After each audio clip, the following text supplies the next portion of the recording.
Well, hey, Gundam Maniacs, welcome to another episode of Gundam Explained. In this episode, we're actually going to do a comparison between two mass-produced units during the one-year war near the end. That's the RGM-79, the GM, and then the MS-14A Gelgoog, I think that's what it's called. It's interesting with GQuuuuuuX coming out with a Gelgoog that looked like a GM. That's kind of funny, but it is kind of cool to look back at the lore of the original one-year war 0079. Yeah, let's compare these two units. Two mobile suits, two sides of the war. The RGM-79 GM, the Earth Federation's mass-produced backbone, the MS-14A Gelgoog, Zeon's last-ditch effort to win the one-year war. One was built in overwhelming numbers, the other was built to surpass the RX-78-2 Gundam. Today we're diving deep into the specs, weapons history, and battlefield performance of both suits to answer one question: who really had the better machine? Let's start with some background. The RGM-79 GM was the Federation's first true mass-produced mobile suit. It was directly derived from the RX-78-2 Gundam, using stripped-down components to reduce cost and simplify production. The GM was never meant to outperform Zeon's best. It was designed to overwhelm with numbers and reliability. On the other side, we have the MS-14A Gelgoog. This was Zeon's most advanced general-purpose mobile suit, developed to match and even exceed the performance of the Gundam. However, internal delays, faction infighting, and reallocation of resources meant that Gelgoog entered the battlefield far too late. Many pilots barely received training before being thrown into combat. While the GM represents quantity and strategic efficiency, the Gelgoog represents technological ambition that came too late to make a difference. Now let's talk raw numbers. Here's how the GM and Gelgoog stack up on paper. Height of the GM, 18 meters, Gelgoog 19.2. Weight, 41.2 tons for the GM, 42.1 for the Gelgoog. Generator output for the GM, 1200 kilowatts, for the Gelgoog 1400. Total thruster output, 55,000 kg for the GM, 84,000 kg for the Gelgoog. Armor material, Luna titanium for the GM, while the Gelgoog had titanium ceramic composite. Top speed on the ground, 102 kilometers an hour for the GM, 130 for the Gelgoog.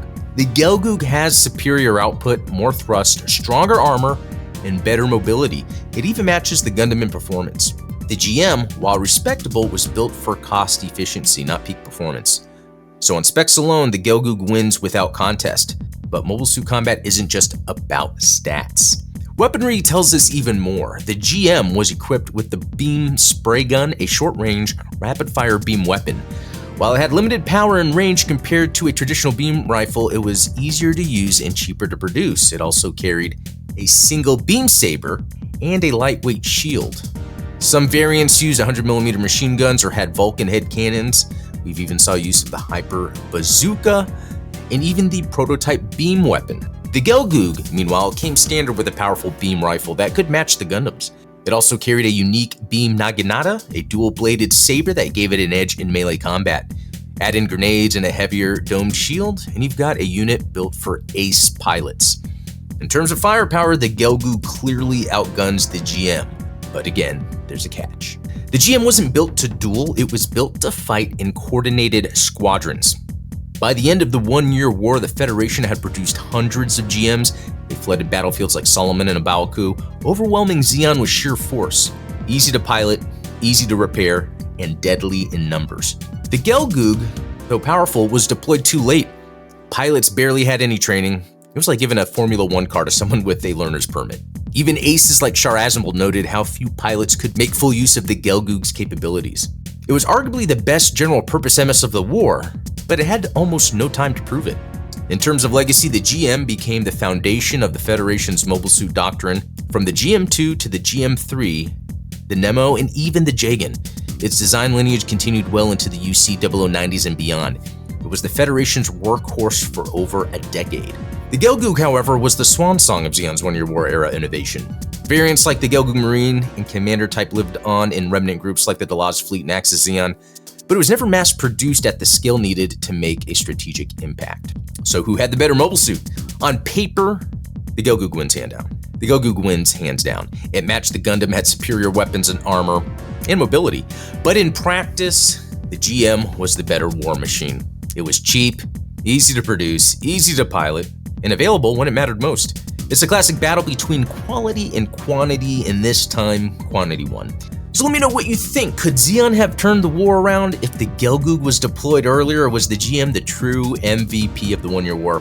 Drop your thoughts in the comments and hit subscribe for more. But also big shout out to Art Roval Gundam, sponsor of this video and channel, and shout out to all the supporters that make this possible. If that's something you're into, check the links below. There's also a link for our Discord. We have fun there. But yeah, I'm curious what you guys think, because I mean, I think the GM and Gelgoog, you know, are pretty badass when it comes to like some of the later materials of the late 1 Year War, showing them in better animation fighting. You know, all that stuff is so cool, especially when they show those battles during that time frame in space. And I think tackling, I guess, the sort of mass-produced workhorses of that war near the end of 0079, GM and the Gelgoog is pretty fun, but I also want to memorize all the others and maybe their fleet formations and coordinations and all that stuff. That's the fun part of Gundam I really like. So anyway, let me know what you think down below, and until next time, be cool.